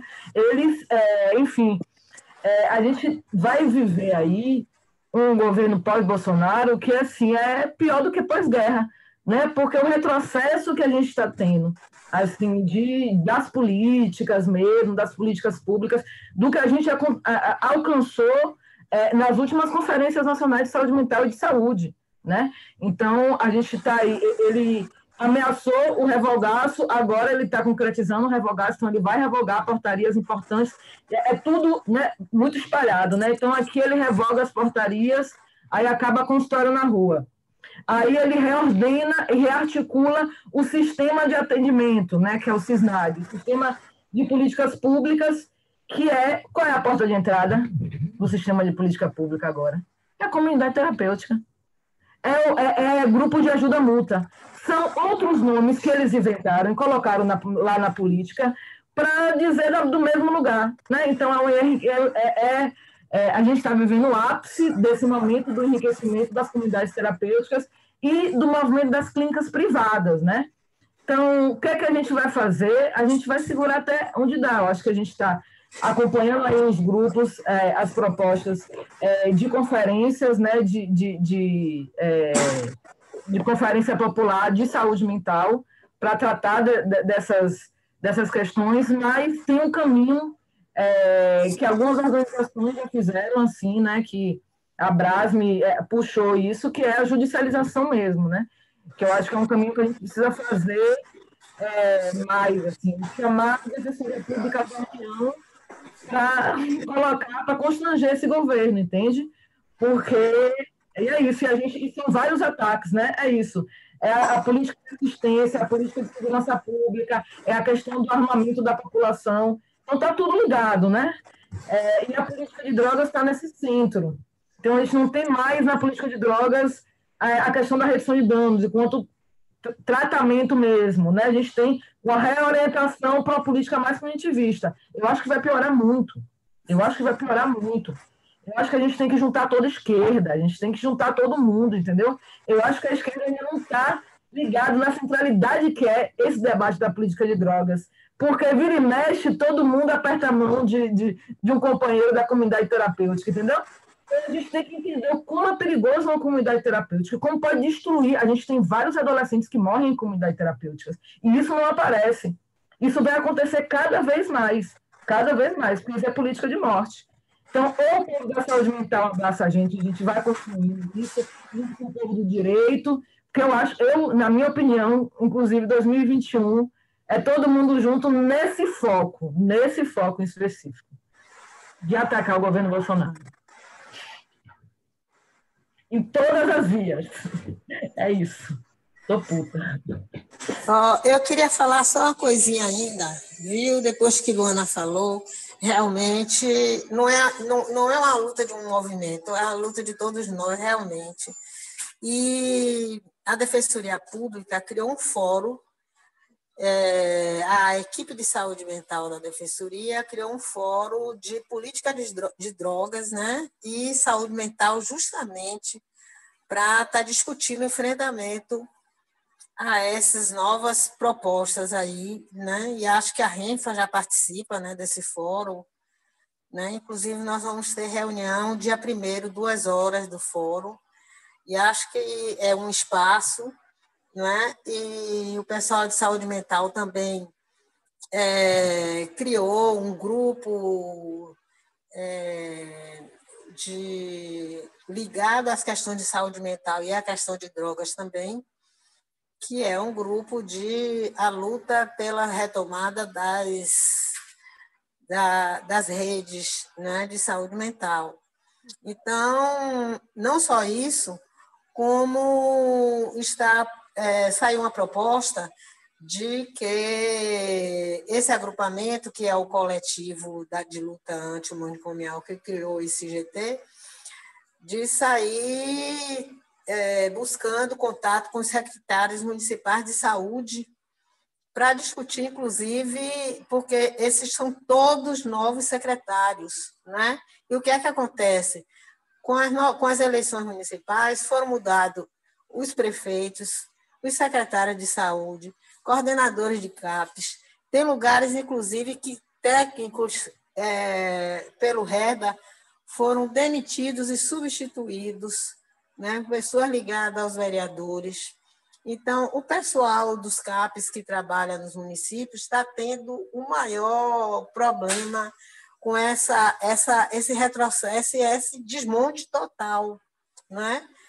Então, a gente, como a Luana colocou, a gente juntas participar desses espaços que estão sendo construídos, né? Que as pessoas estão reunindo, e para travar uma luta junta. E aí, uma pergunta que eu fiz numa reunião dessa foi a seguinte.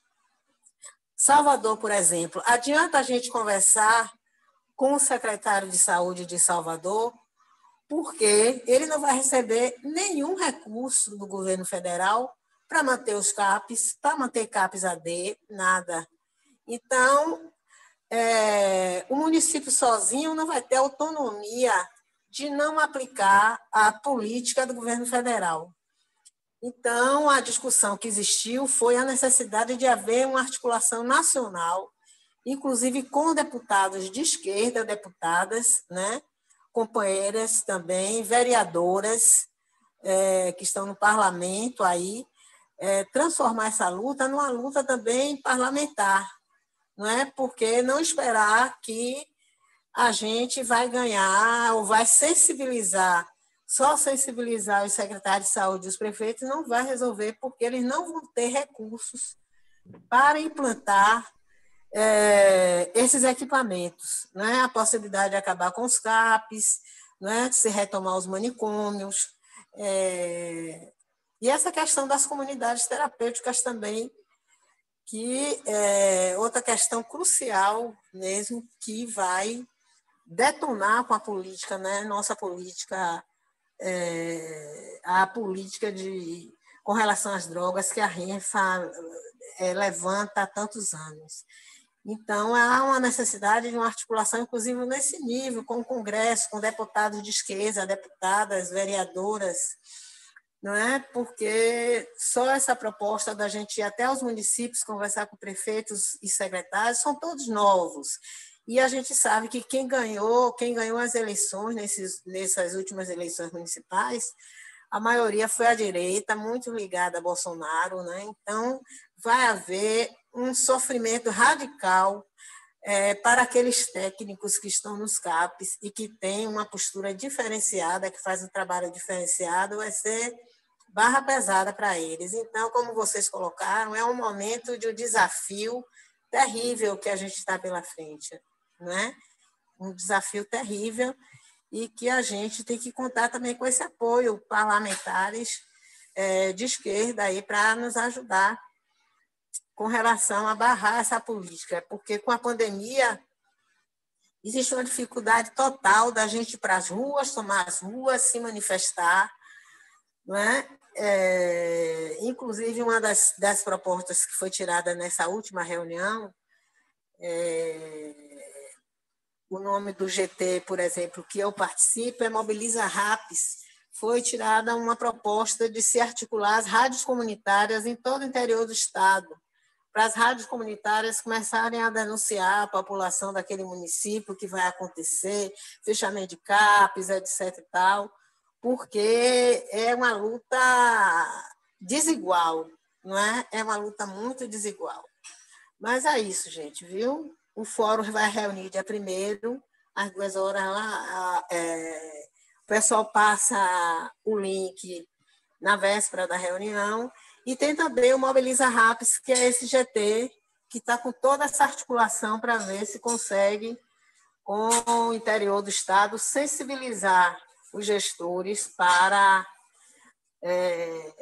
não detonar essa política, que eu acho difícil, porque mudou tudo. Mudou secretário, mudou prefeito, então é um confronto desigual mesmo para nós. Mas vamos resistir, vamos resistir. Estou aprendendo com vocês aí, vamos resistir, brocar, o que é mais, arrasar tudo. Obrigada, Tânia. Deixa eu fazer uma pergunta. Como é o nome do fórum que você fez o convite? O fórum foi criada uma equipe de saúde mental dentro da Defensoria Pública, justamente para tratar essas questões com relação aos CAPs. Mas essa equipe se transformou num fórum com relação às drogas e à saúde mental, para tratar justamente esse desmonte que já foi anunciado aí por decreto. Então, é super importante que a RENFA esteja presente nesse fórum. Vai ter essa reunião dia 1º, às 2 horas. O pessoal passa o link, né? A última reunião, acho que eu passei o link para a Amanda e tudo, para ela participar. Legal. participar pela Renfa, entendeu? Assim como estamos também se falando. E aí a o gente Mobiliza segue... RAPS também. Estão todas convidadas. Amanda?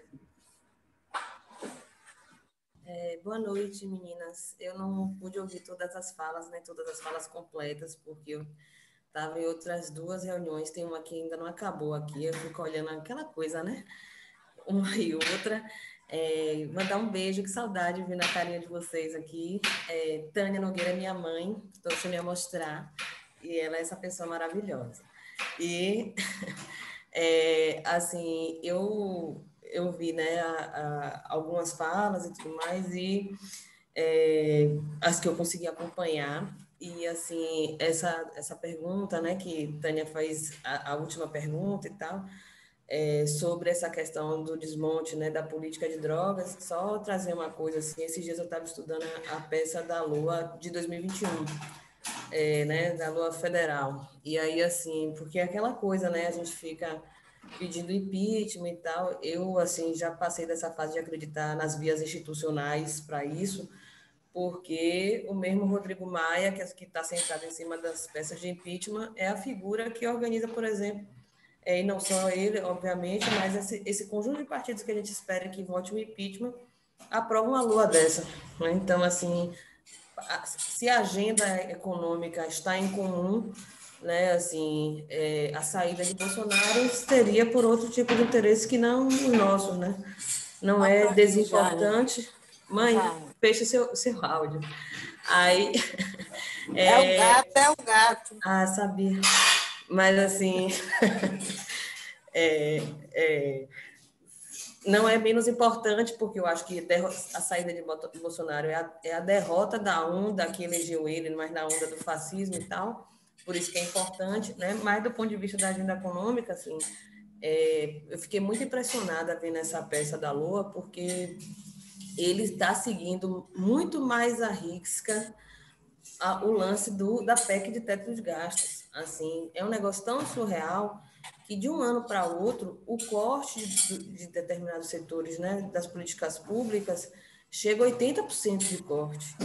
Então é como se alguns setores, né, como a ciência, por exemplo, pública e tudo mais, fosse sobreviver aí nesse próximo ano com 20% do recurso do ano passado, que já era baixo. Então, a política que não morrer de corte, o cara vai dizer, essa política não existe no meu governo, essa política provavelmente vai morrer de inanição, né? Assim, então, a política de drogas, ela tem, e não só a política sobre drogas de uma forma específica, mas a política de assistência, que aí entra a questão do CRAS e dos CREAS, alguém falou aqui, e a questão dos consórcios na rua, e a política de população em situação de rua, né, para esta população e outras populações mais excluídas ainda, a tendência é que essas políticas ou acabem por decreto ou acabem por total falta de condição de existir, né?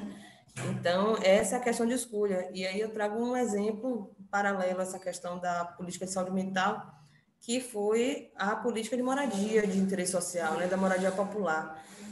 Quando acaba Minha Casa Minha Vida, que começa o Casa Verde e Amarela, ele não só acabou com o único programa de moradia de interesse social que existia no Brasil, como ele, numa tacada só, transformou a Caixa Econômica, que é um banco público, e a Caixa Econômica fez agora 163 anos. Na fundação da Caixa já está previsto que o banco público deve servir para regularizar a economia e promover mais igualdade e tudo mais. E, assim, o que acontece é que a Caixa Econômica com o Casa Verde e Amarela, ele vai ser um operador de crédito da especulação imobiliária da classe média. Então, assim, não só acaba com a política, como acaba com a função pública de um banco público, né? A função que deveria ser, né? Então, assim, que o setor que não sofrer isso vai sofrer e vai acabar por inanição, assim, aí acaba as bolsas para ciências humanas, né? Mas quem tiver bolsa agora de pesquisa e tudo mais, vai ser dentro de uma concorrência surreal, bolsa de pesquisa CNPq vai virar vestibular, né? Porque, assim, o curso é tão baixo que ou você diminui drasticamente o valor da bolsa, ou você diminui a quantidade, e para um estudante que precisa ter uma bolsa, vai ser assim, corram para as montanhas, né? Então, é um negócio muito assustador o que tem sido feito, assim, por esse governo de austeridade. Eu acho que talvez seja um dos governos mais austeros do mundo nesse momento. Assim, até Trump, antes de sair agora de passar né, de finalmente aceitar que perdeu, aprovou um pacote de 9 bi, assim, né? Então, o Brasil ele consegue ser mais austero que os Estados Unidos nesse momento.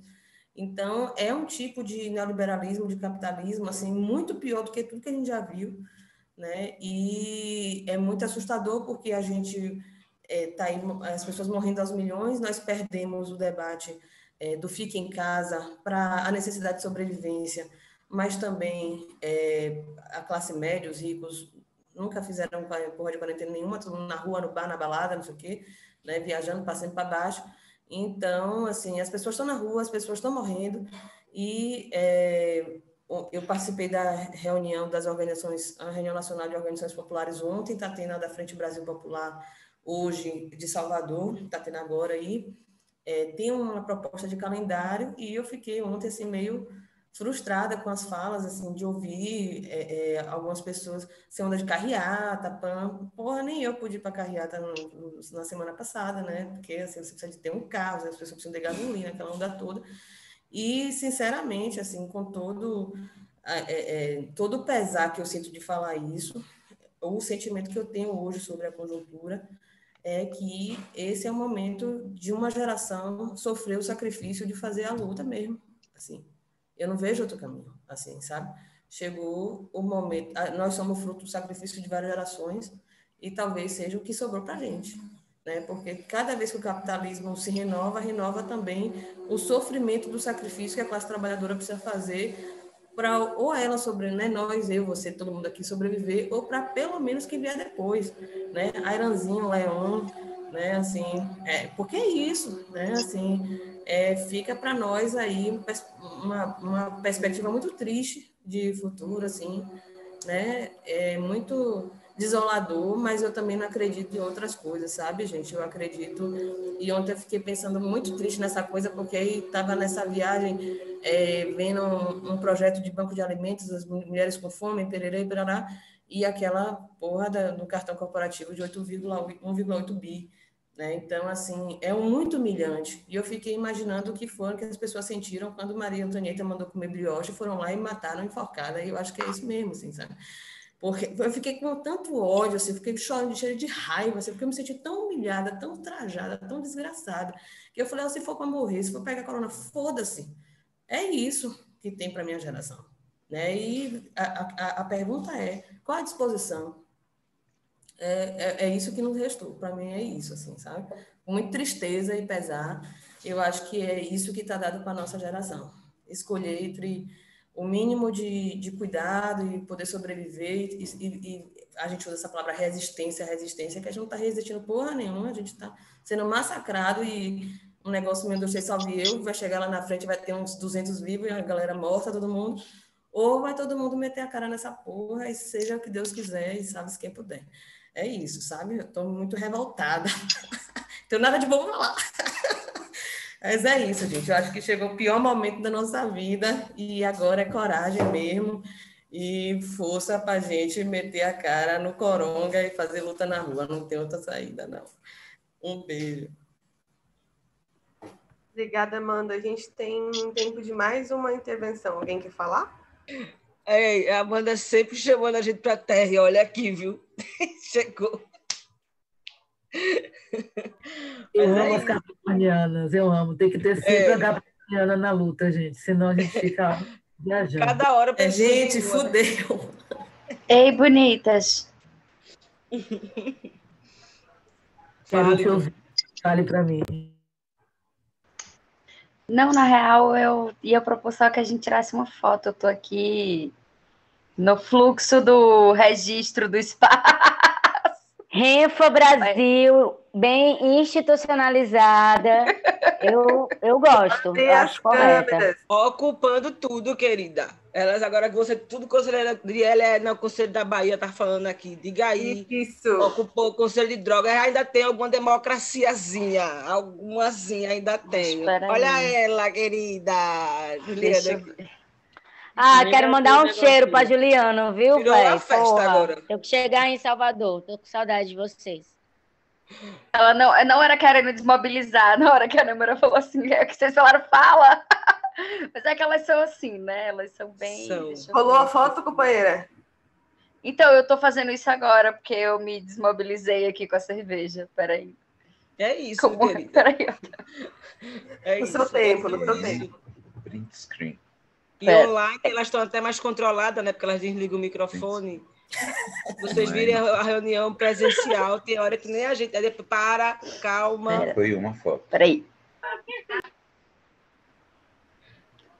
Agora, Acho que não ficou boa.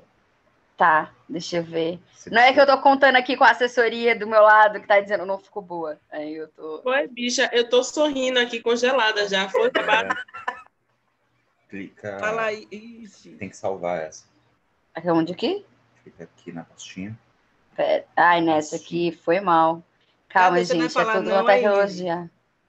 Depois a gente faz o vídeo, Tá tira uma foto tímida, do é? vídeo, tá tudo certo. Ctrl V. Ctrl V. Vai, o nego já fez bem umas 3 posições já, pô. O nego não é nem modelo. Já voltou. Saiu linda, Tamarinha. Maravilhosa. Eu não consigo ficar parada em foto, não. Fico logo agoniada. Eu também, Priscila. Eu fico assim também. A senhora não fica parada de maneira nenhuma, né, Priscila? Assim, não é só em Mas foto. alguém quer fazer alguma contribuição? Eu acho que a gente tem que fazer um convite para quem está aqui, disposto a ficar esse tempo inteiro participando de uma roda de conversa sobre feminismo antiproibicionista. A gente está na luta há muito tempo e a gente sabe que a gente não é o farol da revolução, mas nós somos o feminismo negro, né? E a partir disso a gente tem que fazer um convite, né?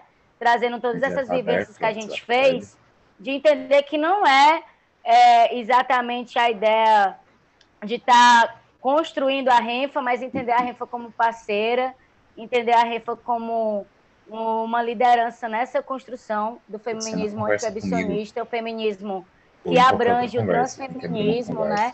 Que uma coisa que eu aprendi com Dandara é que a gente não precisa ter uma companheira nossa liderança do transfeminismo para a gente colocar isso como central na nossa organização e a partir disso a gente entender, né, que o 8 de março está vindo aí e a Renfa vem trazendo esse debate. A gente fala de direitos reprodutivos, de legalização do aborto, de Maria da Penha, de violência contra a mulher, mas a gente quer trazer também a violência dentro do sistema carcerário, a gente quer trazer o aumento, né, das mortes por transfobia na pandemia e a gente quer trazer esse feminismo que abarca as pretas, as trans e todas as mulheres, né? Principalmente aquelas usuárias de drogas, onde a gente debate o direito delas. Então, um convite, né, para quem ficou até agora, até mesmo para quem vai assistir depois, porque vai ficar gravado, é só entrar em contato aí com as redes sociais da Renfa.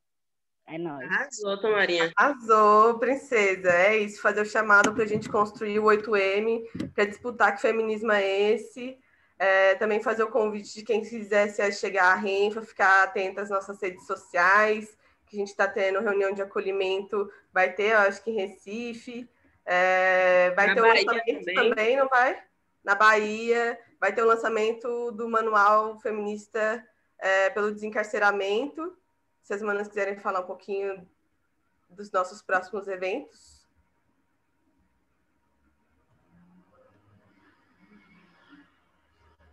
Alô, alô? Vamos divulgar nas redes, mana. Amiga, acho importante acompanhar as redes para que a gente possa ter, inclusive, um compartilhamento. E aí, já que a gente não falou muito dessa comunicação de redes, né? Aquele negócio, eu apoio, às vezes a gente não tem como ir para a rua, mas a gente pode compartilhar no Insta, comentar, passar no Zap, né? A Renfa agora tem um boletim da Renfa que sai no Zap e os nossos stories estão saindo aí todos os dias e a gente está fazendo, inclusive, uma campanha, né? contra a violência da transfobia na pandemia, desde o começo de janeiro até agora do final. A gente está saindo com cards, né, nos stories e nas publicações também do feed no Instagram. Então, um grande apoio é você compartilhar dentro das suas redes e também dentro do seu Zap o nosso boletim. Aí logo mais sai a data aí das nossas atividades no 8 de março. Arrasou. Arrasou, Tomaria. E sigam a Renfa no Instagram, gente. Parem de ficar seguindo gente que reforça o discurso de guerra às drogas, de práticas medicalizantes. Sigam a Renfa no Instagram, divulguem a Renfa no Instagram, porque tá babado. Ei, e ativa o sininho, aquelas, né? Aquele sininho que fica aqui vem do lado direito, não basta só seguir, você ativa a notificação para a senhora receber de primeiro, tá? Vai na notificação que nós somos uma coletiva de digital influencer, assim como tem as coletivas de vereadoras, nós também somos uma coletiva, a Renfa é a nossa digital influencer do feminismo antiproibicionista. Acho fino.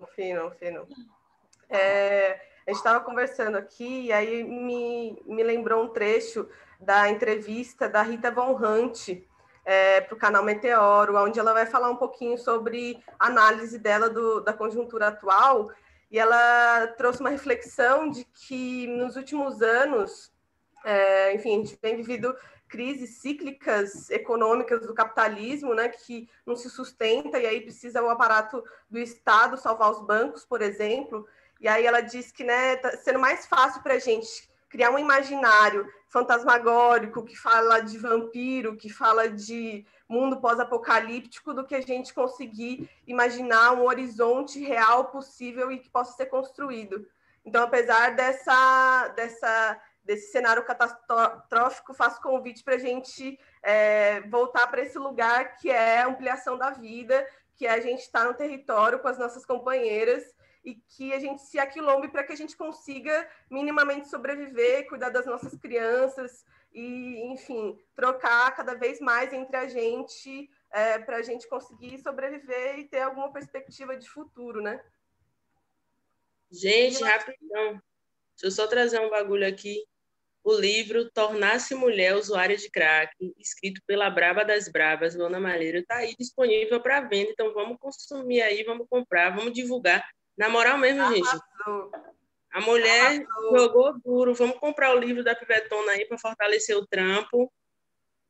Antropóloga braba demais. Podcast Guilhotina também, que tá maravilhoso. Eu quero com autógrafo. Acho que a Luana tem que começar os autógrafos. Quando acabar a pandemia, vai ter um lançamento oficial. E uma coisa fina, assim, organizada. Um coquetel, né? Um coquetel. Vai ter com coquetel. Vamos vacinadinhas. Em São Paulo também, lançamento, Lu. Vai ter, fina. Ela vai aí, a gente organiza tudinho. Ela chega lá, faz todo E um podcast também. Fala aí do podcast, gente, que a mulher babada, negócio de um nome francês, o nome do babado, negócio Le Diplomatique, minha amiga tá lá. Como é o nome da coluna mesmo? Guilhotina, menina. Ou seja, é isso, né? Ela chega... Brava demais. Fazer uma turnê depois de vacinadas, nós fazemos uma turnê. Uma turnê, eu acho chique. Chique. É isso. Em cada região do país. Uma coisa fina, nas formações da Renfa. É isso, no fim das contas é quase uma igreja, viu, gente? Bora pregar a palavra. É isso. No fim das contas é quase isso. A gente tomar também esse imaginário e criar outro também. Não é isso que elas querem?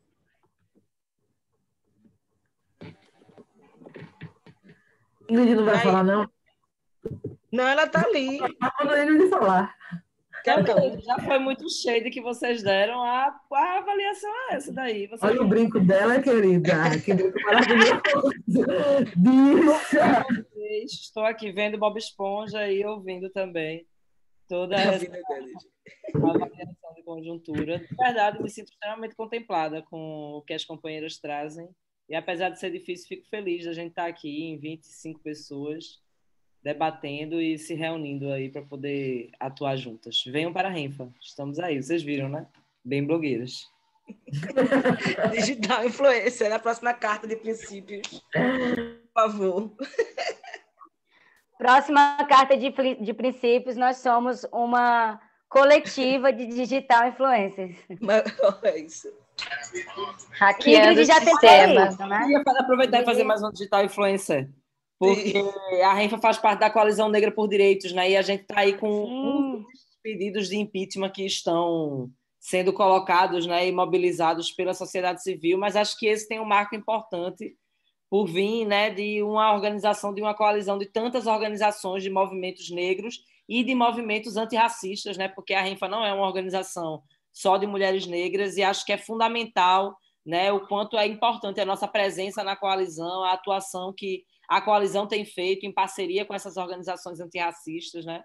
Então, queria pedir a vocês, né, queria reforçar aqui o pedido para que a gente possa divulgar, ampliar a narrativa, porque a gente sabe o quanto também a narrativa da mídia, da comunicação, se dá em um campo restrito, né? Estamos aí com um grande desafio, na verdade, de disputar os nossos. O desafio não é disputar essa grande massa da sociedade que já está formada, que já está, né, dentro das universidades, é disputar os nossos que estão aí em disputa, né, entrando nas universidades, nas periferias e ainda não alcançaram nem mesmo a possibilidade desse link aqui para essa reunião. Então, acho que estamos aí nesse grande desafio, mas estamos também vencendo ele, inovando, né, a partir da cultura, da arte, mas a partir diretamente da oralidade ancestral, que é também aí o que nos constrói, né? Então, divulguem, compartilhem, mobilizem, para que a gente veja se pelo menos esse pedido de impeachment vai para frente. Já que os eu queria dar um adendo aí nessa fala de Ingrid de 30 segundos, porque eu acho que é importante a gente colocar também a Renfa como justamente um dos poucos movimentos sociais que tem como caráter mesmo a posição antirracista. Porque quando a gente sai nas eleições com um manifesto dizendo que o meu partido é o feminismo negro, e todo mundo sabendo que a Renfa não é formada só por mulheres negras, é formada também por mulheres brancas, por mulheres indígenas, por mulheres não brancas, mas quando a gente coloca como foco, né, principalmente nas eleições, e não só nas eleições, como em todas as nossas atividades, o antirracismo, a gente dá um exemplo, mas também a gente dá uma linha, né, para muito movimento social que se diz antirracista, mas que sempre tem nas suas lideranças as pessoas brancas, ou até mesmo nas suas atividades, o foco, a população branca, né? Então, muito rolou disso, desse questionamento na época das eleições, né? A Renfa não é formada só por mulheres negras, mas diz que o meu partido é feminismo negro. Isso coloca que as nossas companheiras brancas, né, e não negras, elas estão aí nessa luta antirracista, né? E aí trazendo também que a gente tem um ou outro companheiro escutando aqui desde o começo essa nossa conversa, né? E entender também que não só a posição antirracista, mas também como a posição antimachista, ela é importante para essa construção, porque, como muito do movimento negro diz, né? A questão do racismo não é um problema nosso, dos negros, né? Isso é uma questão da branquitude que coloca o racismo como essa política, né? Aquela coisa de que a gente está cansado de participar, de ser militante negra, e durante o dia você recebe 5, 6, 10 mensagens de companheiros seus de esquerdas brancos mostrando uma ideia. Olha, alguém negro morreu, alguém negro foi executado, como se a gente tivesse que fazer uma campanha sobre isso, quando isso, na verdade, é um problema dos brancos, né? Da mesma forma, quando acontece uma questão de feminicídio, que vem um companheiro de esquerda dizer, olha só o que aconteceu, o que vocês vão fazer? Quando são eles também que têm que fazer algo, né? Então, trazer essa questão que a Renfa é um movimento de mulheres que a gente tem, mulheres negras, mulheres não brancas, mulheres indígenas.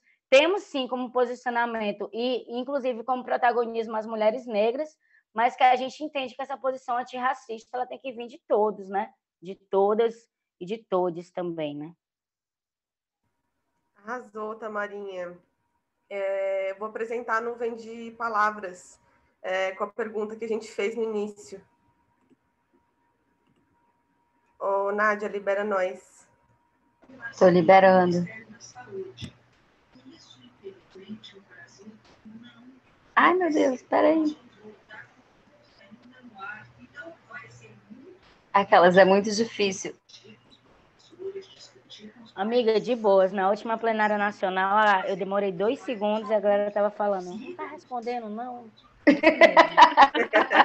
Vai de boas. Pronto, tá aí. A palavra que apareceu a maior parte das vezes da pergunta, que é ser antiproibicionista, é liberdade, seguido de saúde, vida, direito, ruptura de silenciamentos, libertação dos corpos, luta, autonomia, protagonismo, salvar vidas, foco no sujeito, fim das opressões, afirmação, antirracismo, descolonização dos corpos, desencarceramento, redução de danos, equidade, antipunitivistas, anticapitalistas, abolicionistas, antirracistas e feministas. O resumão delas. Acho que é isso. Agradecer a todo mundo que disponibilizou sua noite para a gente fazer essa troca. Tem outros 2 encontros dentro do Fórum Social Mundial que a gente vai participar, dia 29 e dia 30. Deixa eu só dar uma olhadinha aqui nos temas.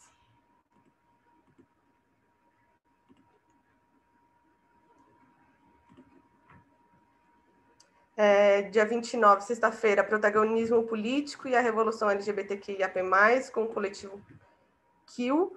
E dia 30, ato canábico, começando às 4, indo com programação até às 10 da noite. É isso, muito obrigada a todas e vamos que vamos. Boa noite. Vai, chuva de beijos e boa noite. Boa noite, companheiras. Boa noite, linda. Boa noite, gente. Dia 30 é a Marcha da Boa Maconha noite, Fórum Social maravilhosas. Mundial. E tem o ato antiproibicionista também, viu, gente? É nóis. Dia 30. É nóis, Zazá. Obrigada, gente. Vocês são maravilhosas. Muito orgulho lutar com vocês. Obrigada. Beijos bonitas. Beijo, beijo. Tchau. A última que sair apaga a luz. Beijo. A Renfa institucional.